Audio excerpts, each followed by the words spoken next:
పాటలు మీ తోడుగుండినప్పుడు వాక్యలు మీ తోడుగుండి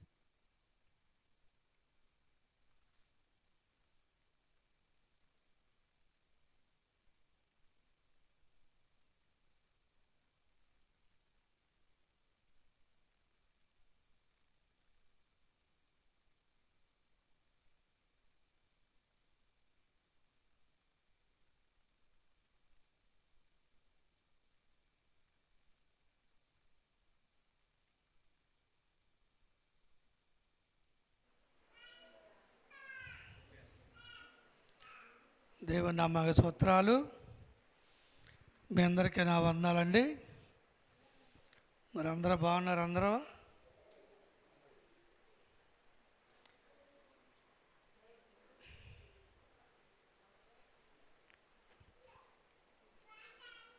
కలిక పేర మరి మనం ఇప్పుడు ఏ కాలంలో ఉన్నాం? మనం ఇప్పుడు ఏ కాలంలో ఉన్నాం?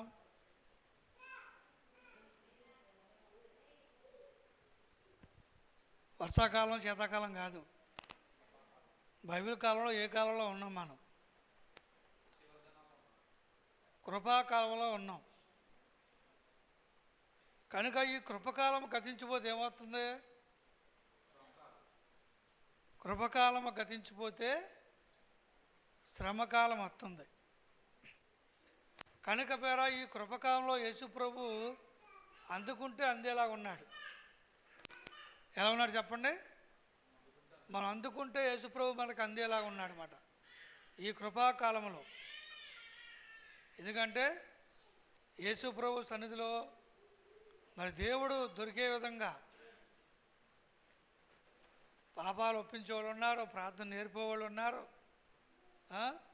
అక్రమాలు కట్టించేవాళ్ళు ఉన్నారు, ఏకాంత ప్రార్థన చేసేవాళ్ళు ఉన్నారు, చేపించేవాళ్ళు ఉన్నారు. కనుక ఈ విధంగా చేపించి దేవుని దగ్గరికి చేసేటువంటి దినాల్లో మనం ఉన్నాం. కనుక పేర ఈ కృపకాలము చూడని పేర గతించిపోయిందనుకోండి, అప్పుడు చూడండి పేర శ్రమకాలం మనకి శ్రమకాలం స్టార్ట్ అవుద్ది. కనుక ఆ శ్రమకాలంలో ఏముంటుంది? పాపాలు ఒప్పించేవాళ్ళు ఉండరు, ఏకాంత ప్రార్థన చేపించేవాళ్ళు ఉండరు, అక్రమాలు కట్టించేవాళ్ళు ఉండరు అండి. కనుక వేరే దేవుడు మాట్లాడుతాం ఇవన్నీ ఏమీ ఉండవేక ఆ శ్రమ. ఎందుకంటే అది శ్రమకాలం.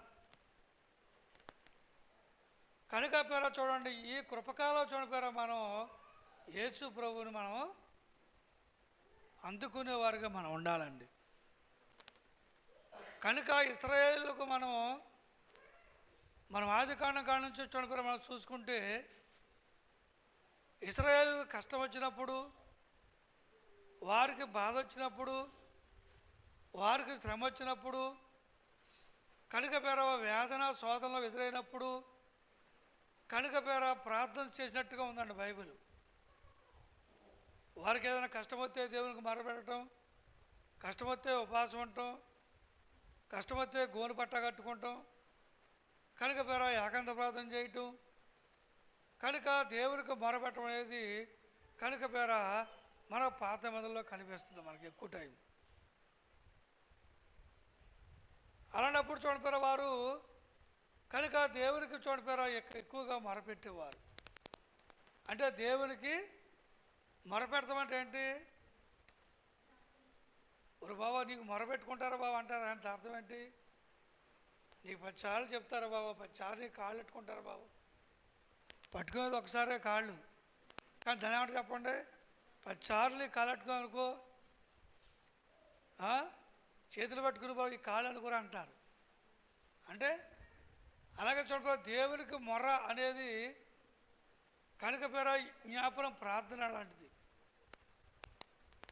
దేవుడి పేర చూడండి ఆ సమస్య తీరే వరకు కూడా ప్రార్థన చేసేదాన్ని దాన్ని మొరపెట్టుకోవాలి. చూడండి పేర 20 గ్రంథంలో 33వ అధ్యాయము 3వ వచనం చదువుకుందాం. మొరపెట్టుకుంటూ ఏమవుతుందో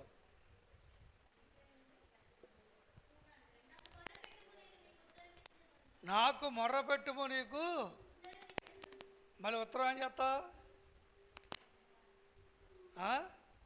మొరపెట్టుకుంటే ఉత్తరం ఏం చేస్తావు? ఉత్తరం అంటే ఏంటి? సమాధానం, తిరిగి రిటర్న్ సమాధానం. నాకు మొర్రపెట్టుము, నేను నీకు ఉత్తరం ఇచ్చేదను. నీవు గ్రహింపలేని గొప్ప సంగతులను, గూఢమైన సంగతులు నీకు నేను నేర్పిస్తాను. కనుక నాకు నీవు మొర్రపెట్టుము. ఈరోజు చూడిపారా, దేవుని చదువు చూడండి, అసలు మొర్రపెట్టేవారే లేరండి. దేవుడికి అయ్యా నా కష్టం ఇది, అయ్యా నా బాధ ఇది, అయ్యా నా ఇరుకిది, అయ్యా నా ఇబ్బంది ఇది, అయ్యా ఇగో నా అప్పులు, ఇగో నా తెప్పలు అని చూడండి, దేవునికి అసలు మొరపెట్టేవారే లేరండి. నేను చూసినంత వరకు చెప్తున్నాను అండి, అసలు దేవుడికి మొరపెట్టేవాళ్ళే అసలు లేరు, అసలు మొరయలేదు అసలుకి అండి. కనుక పేర నిజముగా చూడండి, నువ్వు మొరపెడితే ఏం చెప్పండి, ఆయన నీకు సమాధానం ఇస్తాడు. రెండవదిగా, నువ్వు గ్రహింపలేని గొప్ప సంగతులు, గొడవ ఎక్కడో లోతుపోయినటువంటి సంగతులు, నీకు అర్థం కాని విషయాలు కూడా దేవుడు నీకు తెలియజేస్తాడంట అండి. కనుక పేర ఈ రోజున మొరబెట్టేవాళ్ళు ఉన్నారా? కనుక పేర మొరబెట్టేవాళ్ళు ఏం చేస్తారు చెప్పండి? మొరబెట్టేవాళ్ళు ఏం చేస్తారు?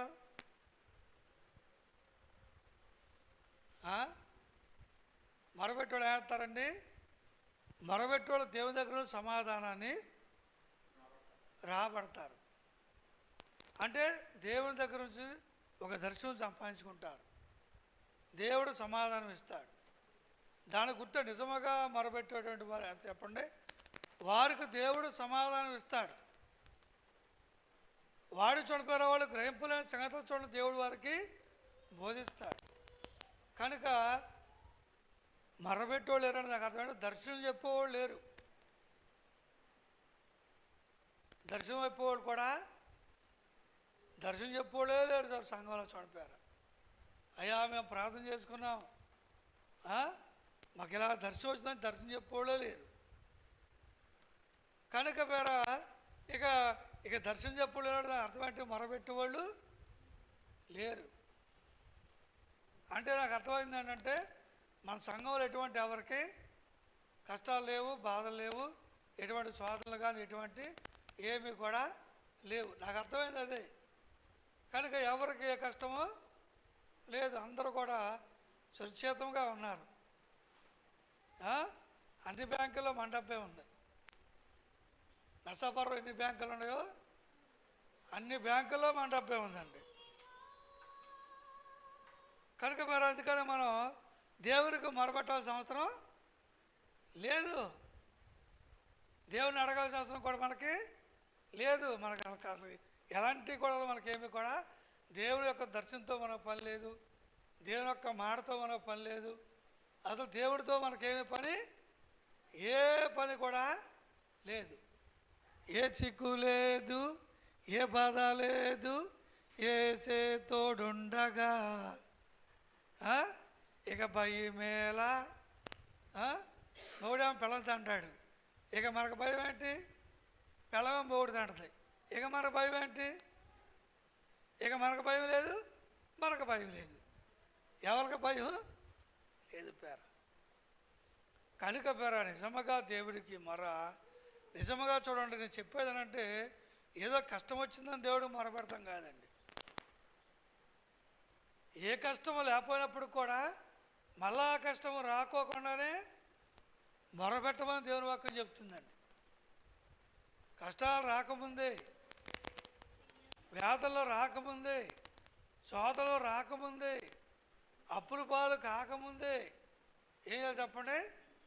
దేవుడికి మొరపెట్టుకోవాలండి అండి. అందుకే చూడిపోయారా, ప్రార్థన చేసేవాళ్ళే లేరండి.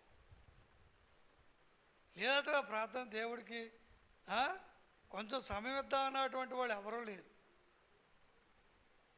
24 గంటల టైంలో ఏదో టైం అయి మనకు దేవుడికి ఇద్దామన్న టైము లేదండి.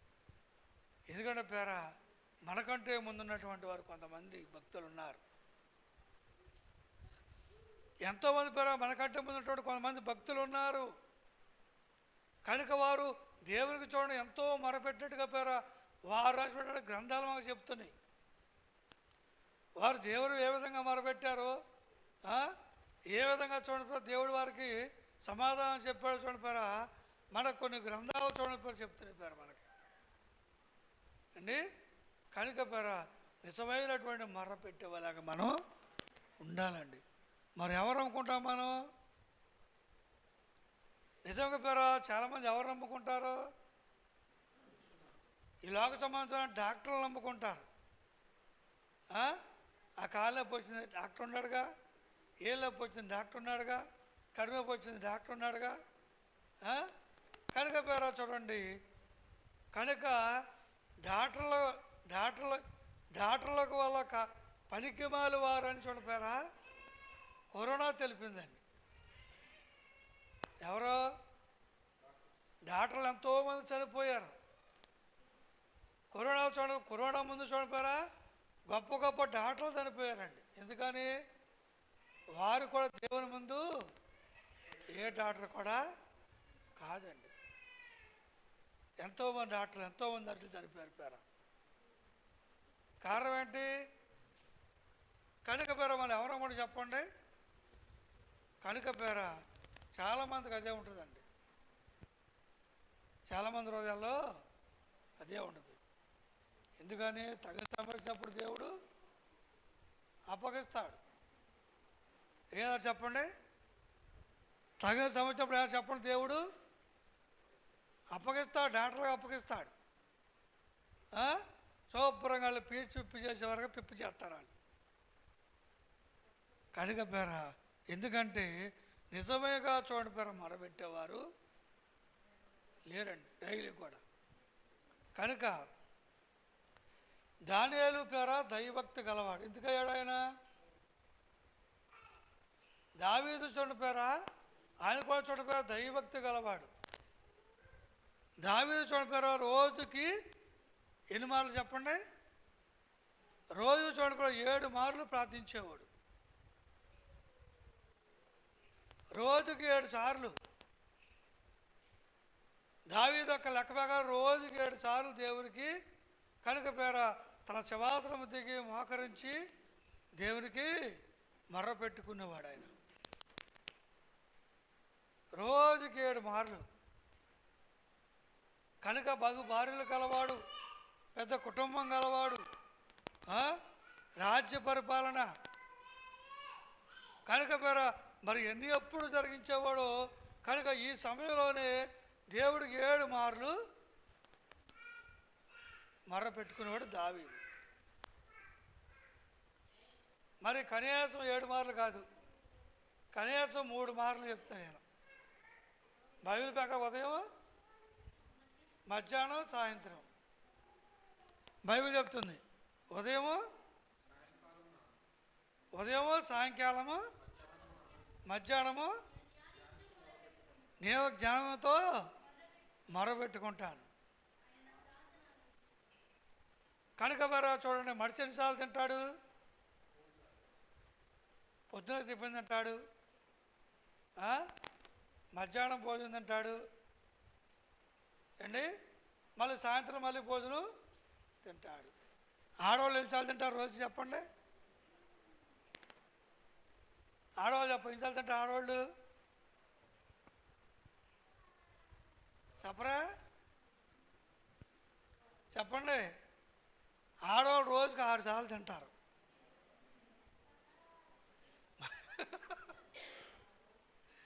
అండి మగవాళ్ళు రోజుకి 3 సార్లు. ఎందుకంటే పనులు పోయేవాళ్ళు తక్కువ, వాళ్ళు 3 సార్లు వచ్చి ఇంటికోవడం మాత్రం రోజుకి 6 సార్లు తింటారు. కనుక పేర మరి ఎన్నిసార్లు ప్రార్థన చేయాలి? ఎన్నిసార్లు మొరబెట్టుకోవాలి అండి? కనుక పేర నిజముగా చూడండి పేర దేవునికి ముమ్మారు దేవునికి ప్రార్థన చేసుకోవాలండి. నువ్వు ఎప్పుడైతే చూడండి పేర నువ్వు పొద్దున టిఫిన్ చేస్తున్నావో అప్పుడు ప్రార్థన చేసుకోవాలి. మధ్యాహ్నం భోజనం చేత వచ్చినప్పుడు అప్పుడు ప్రార్థన చేసుకోవాలి. సాయంత్రం మళ్ళీ భోజనం చేసినప్పుడు ఎలాగైతే 3 సార్లు తింటున్నావో అలాగొచ్చారో ముమ్మారు దేవునికి మర్ర పెట్టుకోవాలి. మరి ఉన్నారా అలాగా చేసేవాళ్ళు ఉన్నారా చెప్పండి? కనుక పేర ప్రార్థన చేయరండి పేర. అన్నిటికంటే సాతాను పేర మనిషిని ప్రార్థన చేయనివ్వదు, పాపాన్ని ఒప్పుకోనివ్వదు. నువ్వు ఒప్పుకోమాకది. నువ్వు ఒప్పుకుంటే మానేయాల్సి వస్తుంది. ఆ పాపం ఒప్పుకుంటే నువ్వు దాన్ని మానేయాల్సి వస్తుంది. కోపం ఒప్పుకుంటావా? కోపడతాం మానేయాలి. ఒప్పుకోమాక దాన్ని. ఇంకో దాన్ని ఒప్పుకోమాకు. ఇంకో దాన్ని ఒప్పుకోకపోయారా సాతాను చూడపోయారా చెప్పండి? పాపాన్ని ఒప్పుకోనివ్వదండి. ఏం చేస్తుంది? దాసద్ది. ఏం చెప్పండి? దాసద్ది. నువ్వు ఎప్పుడైనా పడిపోతావు, ఎప్పుడైనా పడిపోతావు కాబట్టి నువ్వు జాగ్రత్తగా ఉండి ఒప్పుకోమాకు. శుద్ధి సూత్రాలు మాత్రమే చెప్పు దేవుడికి. ఏ పాపం ఒప్పుకోవద్దు, ఏది కూడా తీసేసుకోవద్దు. కనుక పేరా ఎందుకంటే సాతాను చేయదండి. కనుక చూడండి అక్కడ లూకా సువార్తలో మత్తయి సువార్త 13వ అధ్యాయము చూస్తే ఒక మాట. మత్తయి సువార్త 13వ అధ్యాయము. కనుక పేర యేసు ప్రభువారు ఎత్తుబాను యొక్క ఉపమానం చెప్తాడు అక్కడ.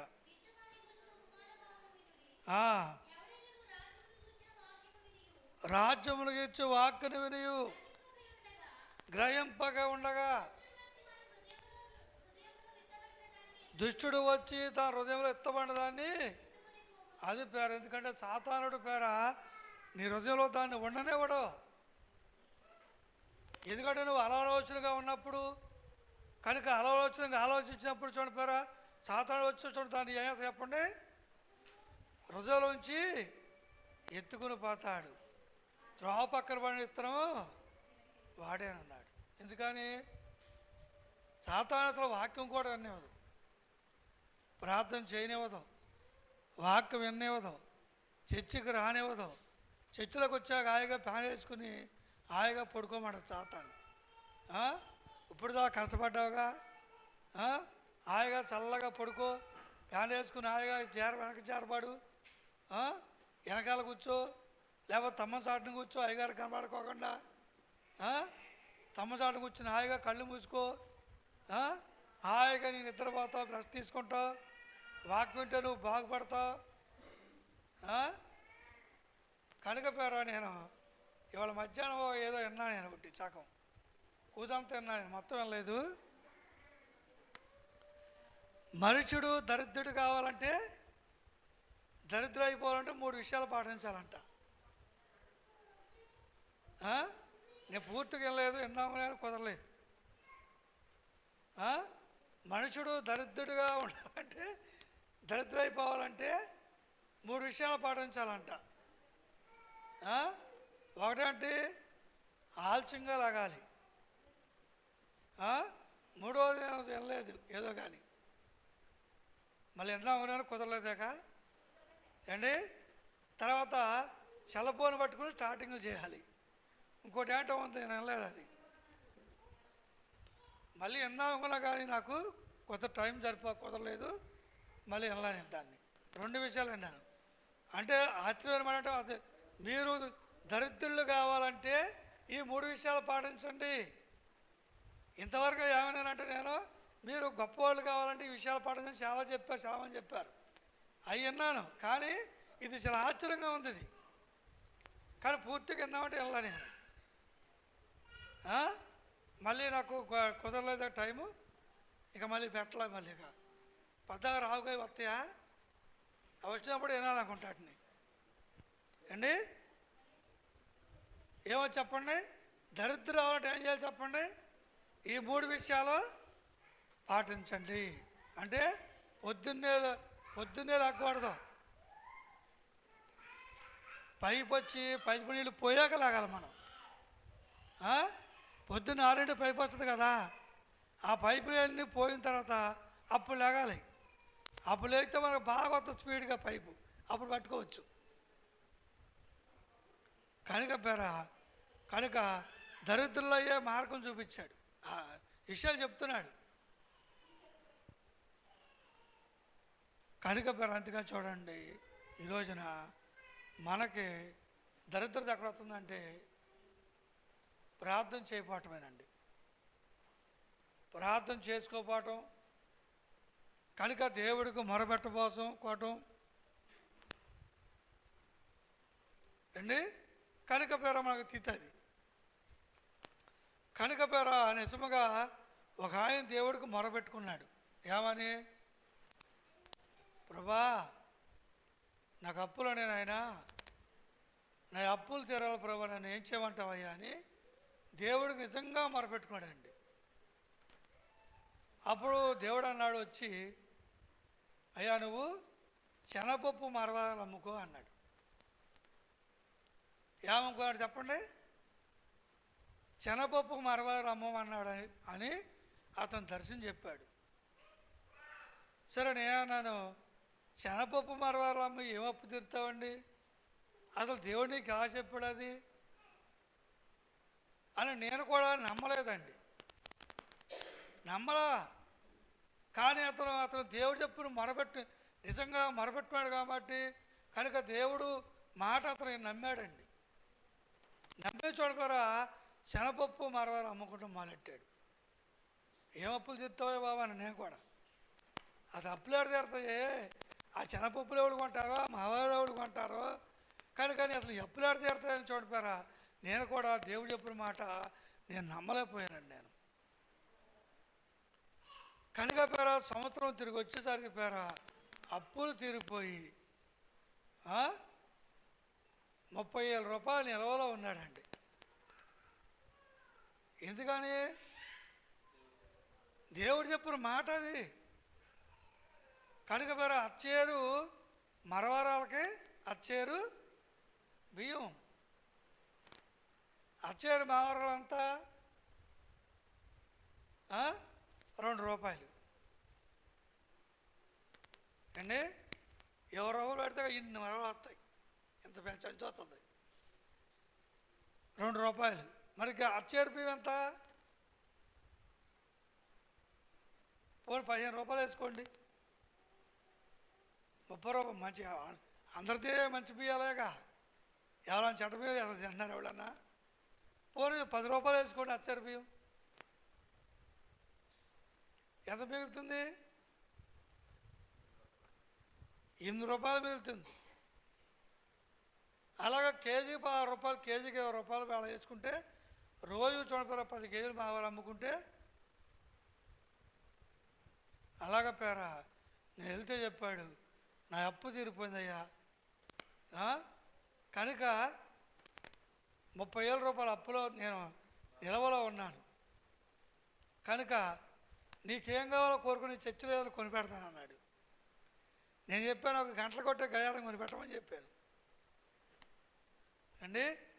మాకు చాలా అవసరం అండి గడియారం, గంటలు కొట్టే గడియారం కొనమంటే అది 750 రూపాయలు అంత అయితే ఆ గడియారం కొనిచ్చాడు నాకు.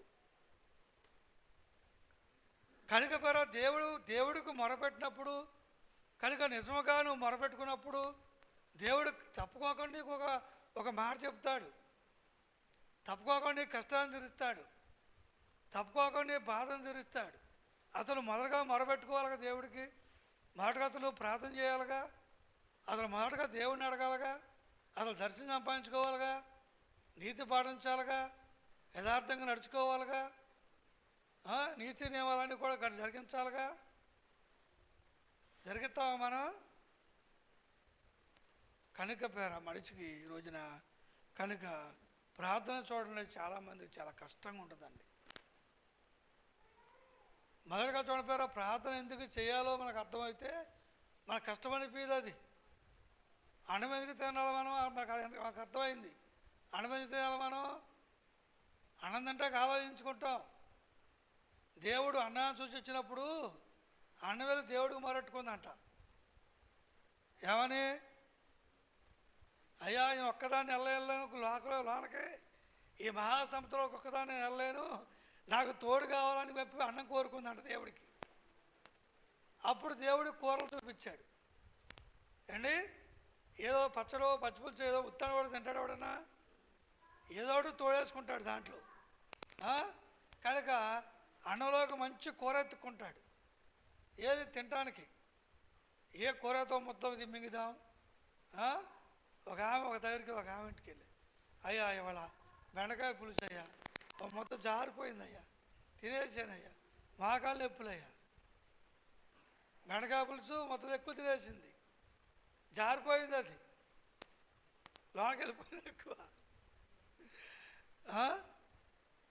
కనుక పేర చూడండి, ప్రార్థన చేయాలో మనకు అర్థమైతే ఖచ్చితంగా మనం దేవుడికి మొరపెట్టుకుంటాం. అయ్యా నా పరిస్థితి ఏంటి నాయన అని. కనుక పేర ధనవంతుడు ఏనా చెప్పండి, ధనవంతుడు పేర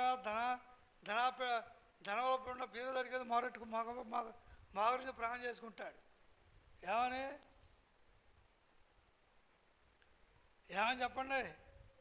అయ్యా నా బీరువా ధనం తరిపోకుండా కాపాడమని. మా డబ్బులో ఏం చేసుకుంటాడు? డబ్బులో ఏం చేయాలి? డబ్బులను కూడా మొరట్టుకోవాలి బీరు దగ్గరికి వెళ్ళి. అయ్యా నా బీరువాలో పట్టమని 10 రూపాయలు లేవు ఆయన, నా పరిస్థితి తీర్పురవా, కనీసం 10,000 ఉండేవా చూడయ్యా అని ప్రాణం చేసుకోవద్దా? చేసుకోవాలా? అస్సలు చేసుకో మనం. అసలు చేసుకుంటాం మనం? అసలు చేసుకోము. కనుక పేర ఎందుకంటే పేర ప్రతి విషయం పేర దేవునికి మొరపెట్టేవారుగా మనం ఉండాలండి. మన కష్టాలనే మన బాధలనే. కనుక పేర మొర్ర అంటే పేర దేవుడు ఆ కార్యము చేసేంత వరకు మొర్ర ఉండాలి. ఆ కార్యము చేసేంత వరకు ఏదైతే నువ్వు తలంచుకున్నావో, ఏదైతే నీకు అవసరంగా ఉందో, ఏదైతే నీకు అక్కరగా ఉందో, ఏదైతే నీకు బాధగా ఉందో, ఇబ్బందిగా ఉందో, కనుక అది తీరేంత వరకు మొరపెట్టుకోవాలి. పెడతావా మనం మరలాగా? అది తీరేంత వరకు. కనుక నేను అడిగాను ఒక ఆయన్ని, అండి ఎందుకని బాబు మైక్ చెట్టు అలా మోగెత్తున్నారు? అది దేవుడు కూడా అండి, అది దేవుడి గుడి మీద మైక్ చెట్టు పాటలు పాడాలి. ఆ దేవుడి గుడి మీద మైక్ చెట్టు పాడితే మీకేమొస్తుంది? చాలామంది కొట్టుల్లో ఆ పాటలు ఆడతారు, లేకపోతే ఏదో మంత్రాలు ఆడతారు, ఏవో పెడతారు, గుడి మీద పాటలు వేస్తారు. కనుక ఆ గుడి మీద పాటలు పడితే నీకేమవుతుంది? గోల తప్ప. కనుక పేరు నీకేదన్నా కలగాలంటే ఏం చేయాలి? నువ్వు పాడాలి. నీకేదైనా కలగాలంటే ఏం చేయాలి? నువ్వు పాడాలి. నేను చాలామందిని చూస్తూ ఉంటాను. నేను ఎవరో చేసిన ప్రార్థన పెట్టుకుంటారు. ఎవరో చేసిన ప్రార్థన నీకేం వస్తుంది? నువ్వు ప్రార్థన చేయాలి, నువ్వు మొరపెట్టుకోవాలి దేవుడికి. ఆడు ప్రాణం చేస్తే ఆయన మనకేమొస్తుంది? కనుక పేర ఒకసారి నేను ఏదో ఒక పుస్తకం రైల్లో కొన్నా. నేను ఏదో పుస్తకం చదువుదామని కొన్నమాట. ఏదో అదే పుస్తకం మరి, అది నాకు గుర్తులేదు. అది సరే కొని 2-3 పేరాలు చదివాను. కనుక పేర రాత్రి దేవుడు అన్నాడు, కనుక నీకు కావాల్సింది బైబిల్లోనే ఉంది, నీకు కావాల్సింది బైబిల్లోనే ఉంది, ఏదో పుస్తకాల్లో ఏమీ లేదన్నాడు. ఏదో పుస్తకాల్లో ఏమీ లేదు, అంతా బైబిల్లోనే ఉంది. కనుక పేర ఆ రోజు వరకు ఈ రోజు వరకు ఎక్కడ కూడా ఒక బుక్ కొనటం కానీ చదవటం కానీ లేదండి. నేను ఒక బుక్ చదవటం కానీ, చదివితే బైబిలే, ఎంతసేపు చదువుకున్నా బైబిల్ తప్ప ఏరే పుస్తకం అనేది. ఎందుకని ప్రభు చెప్పాడు రాత్రి, బైబిల్ చదువుకో, బైబిల్లో కూడా అంత ఉంది. ఎవరు రాసిన బుక్లో ఏముంటుంది, అందులో ఏముంటుంది, బైబిల్లో మాటలే దాంట్లో ఉంటాయి. ఏదో చాలామంది రాస్తూ ఉంటారు పుస్తకాలు, పేరు కోసం, గొప్ప కోసం, ఫోటోల కోసం. ఒక ఆయన వచ్చాడు బుక్ తెచ్చి, 50 రూపాయలు పాస్టర్ తీసుకోండి అన్నాడు. నేను తీసుకొస్తే దాంట్లో ఫోటో ఉంది. ఎందుకే బాబు, ఈ ఫోటో కోసమేగా నువ్వు, ఈ ఫోటో కోసమే ఈ బుక్లో ఏముంది, బైబిల్లో లేనిది బుక్లో ఏమైనా ఉందా అండి? ఏం లేదు బుక్లో. కానీ బైబిల్లో లేనటువంటి మాటలు, దేవుడు చెప్పిన మాటలు నా దగ్గర చాలా ఉన్నాయి. ప్రభు చెప్పిన మాటలు, ప్రభు చెప్పిన మరవాలు, ప్రభు చెప్పిన అనేక విషయాలు చూడపోయారా నా దగ్గర ఎన్నో ఉన్నాయి నేను రాయాలంటే. బైబిల్లో లేని మాటలు ఉండే, దేవుడు చెప్పిన మాటలు అవి అండి. కనుక ఎన్నో ఉన్నాయి, మనం రాసుకుంటాటిని. పెద్ద బుక్ అవుతుంది అవన్నీ రాయాలంటే, అవి బైబిల్లో లేవు అసలు అవన్నీ అండి. కనుక అలాంటి విషయాలు, ఎన్నో విషయాలు దేవుడు చెప్పాడు. నవ్వుతున్నాడేక, ఈ బుక్ ఈ ఫోటో కోసమేగా నీ బాధంతా. మరి ఇంత కష్టమా, ఎందుకు పొడి వేసుకున్నావు? పొడి వేసుకోకూడదు కదా, దానికోసం కాదన్నట్టు. దానికోసం కాదు, నువ్వు మంచిగా ఎలతోడుకోపడే గ్రంథం అన్నప్పుడు పోతున్నప్పుడు దాంట్లో నువ్వు ఫోటో వేసుకోకూడదు. మరి ఎందుకు వేసుకున్నావు? దీనికోసమే. కనుక పేరా చాలామందికి అర్థం కాదు పేరా, దేవుడికి మొరపెట్టుకునే విషయాలు, గూఢమైన సంగతులు చెప్తాడు దేవుడు. ఎన్నో విషయాలు దేవుడు మాకు చెప్తాడు అండి. బైబిల్లో లేని విషయాలు దేవుడు చెప్తాడు. అదే దేవుడు మాట్లాడతామంటే, చాలామంది బైబిల్ ప్రకారమే నడవరు, వాక్య ప్రకారమే బోధించరు, వాక్య ప్రకారమే నడుచుకోరు. ఇక దేవుడు చెప్పింది ఏమైనా నడుచుకుంటారు? ఇంకా కళ్ళాడ కనపడే బైబిల్ వాక్య ప్రకారమే నడుచుకోవట్లేదు. బైబిల్ చదివి ఆ వాక్యాన్ని తోసేస్తారు పక్కకి. మరి ఇంకా దేవుడు చెప్పిన మాట ప్రకారం నడుచుకుంటారు. అదే తండ్రి చిత్తం అంటే బైబిల్ చెప్తుంది. ప్రభావపరమని పిలిచేవాడు, ధర్మశాస్త్రం చదివాడు కూడా నీతిమంతుడు కాదంట. రామపత్రికలో మారదాలు నేను ముగిచ్చేస్తాను. రామపత్రిక 3:20 చూడండి.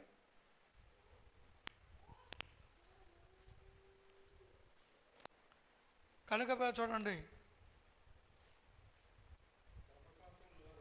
ధర్మశాస్త్రం వినువారు దేవుని దృష్టికి నీతిమంతులు కారు కానీ ధర్మశాస్త్రం అనుసరించి ప్రవర్తించేవారే నీతిమంతులుగా ఎంచబడతారంటండి. ఏం చెప్పండి? ధర్మశాస్త్రం వినువాడు దేవుని దృష్టికి నీతిమంతుడు కాదు. కనుక ధర్మశాస్త్రం అనుసరించి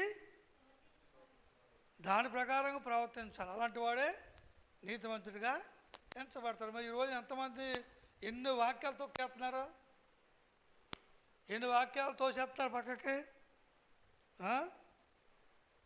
కనుక పేరు 20 చదువుతాం, 3:20 కూడా చదువుతాం, 20 కూడా చదువుతాం.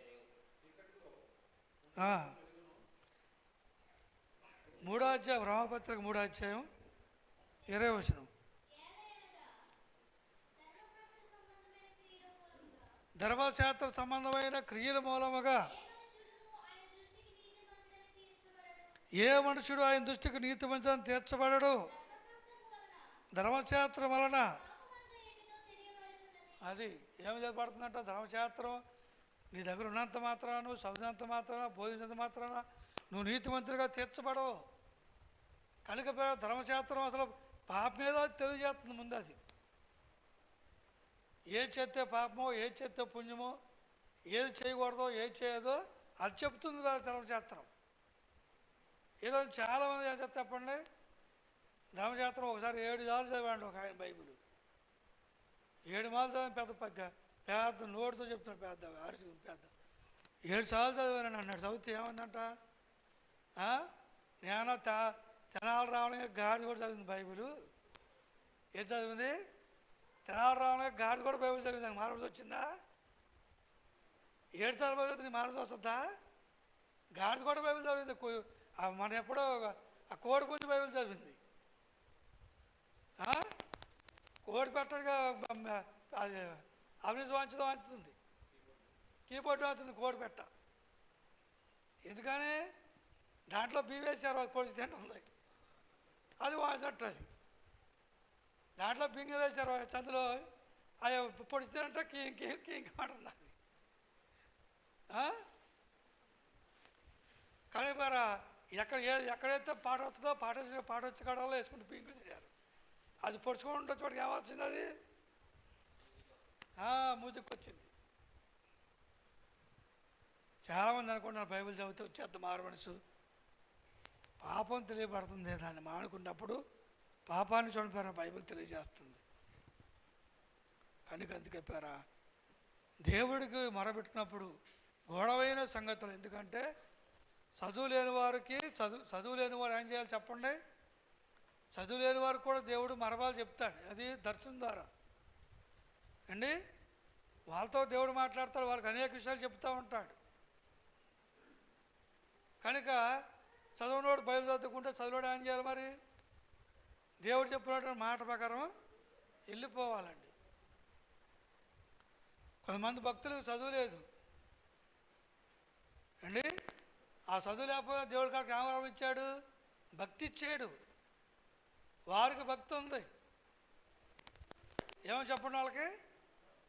ఏలీ గారికి చదువు లేదు, అయినా ఏలీ గారికి ప్రాణం చేస్తే కొన్ని వ్యాధులు పోయాయి, కొన్ని దెయ్యాలు పోయాయి. ఒక గుడ్డోడు వస్తే దేవుడు అది కళ్ళంకే చూడమంటాడు. దేవుడు రాత్రి దర్శనం వచ్చి రేపొద్దున ఒక గుడ్డోడు వస్తాడు నీ దగ్గరికి, కళ్ళలో పువ్వు వేసిన వస్తాడు, కనుకని ఆ పువ్వెంకే చూడమంటాడు దేవుడు. ఆడు వచ్చాడు, ఆ పువ్వెంకే చూస్తానంటే ఈ చూస్తాగానే పువ్వు కరిగిపోయిందంట అండి. చదువు లేదానికి ఏమి తెలియదు. ఏమిచ్చడానికి? స్వస్థపరిచేటువంటి శక్తి దేవుడు ఇచ్చేయడానికి. చేయబట్టుకుంటే వ్యాధులు పోయాయి, ప్రాణం చేస్తే దయ్యం పోయేది. చదువు లేనట్టు చేసే చదువుకున్న వాళ్ళు చేసే కార్యాలు ఆడు చదువు లేకపోతే చేసేవాడు కార్యాలు ఆయన. ఎవరికి తలంతలకు ఇస్తాడు దేవుడు. ఏముండాలి? భక్తి ఉండాలి, దర్శనం ఉండాలి. దర్శనం దేవుడు చెప్పాడు, దర్శనం అండి. కనుక దేవుడు చెప్పిన చేస్తే పేరా ఏదైనా సరే దేవుడు కార్యం చేస్తాడండి. మరి మనం చేస్తాం, మనం మొరబెడతాం. మనం కష్టం ప్రార్థన చేయడం ఎంత కష్టం అంటే, అన్నం తింటానికైనా వాయిదా వేస్తాం ఏం, కానీ ప్రాణం చేయడానికైతే వాయిదా వేస్తూ ఉంటాం. కూర్చోకుండా చేసుకుందావాలి, కూర్చోకుండా చేసుకుందావాలి, కూర్చోకుండా చేసుకుందావాలి. అందుకే దేనిదైనా మనం వెనక్కి వెళ్ళిపోతున్నాం. పాస్టర్ గారులు ఏమో టేలు మీద టేలు కడుతున్నారు, తలాలు కొని ఇల్లు కట్టేస్తున్నారు. విశ్వాసం ఏమవుతుంది చెప్పండి? విశ్వాసం వెనక్కి వెళ్ళిపోతున్నారు. కారణం ఏంటి? మొరబెడతా దేవుడికి, నిజమైన మొరబెడతలా చూస్తున్నారు అంతే. జాగ్రత్త పేర. ఎందుకంటే మొరబెట్టినప్పుడు పేర ఎవరో భక్తి చేస్తే ఎవరు తింటే వారి కడుపు నిండుద్ది, ఎవరో ప్రార్థన చేస్తే దేవుడు వారిని దీవిస్తారు, ఎవరి నీతి యథార్థంగా ఉంటే వారిని దేవుడు ఆశీర్వదిస్తాడు. ఈ కొద్ది మాటలు దేవుడు మీ అందరి హృదయంలో దాచి ఉంచును గాక. ఆమేన్.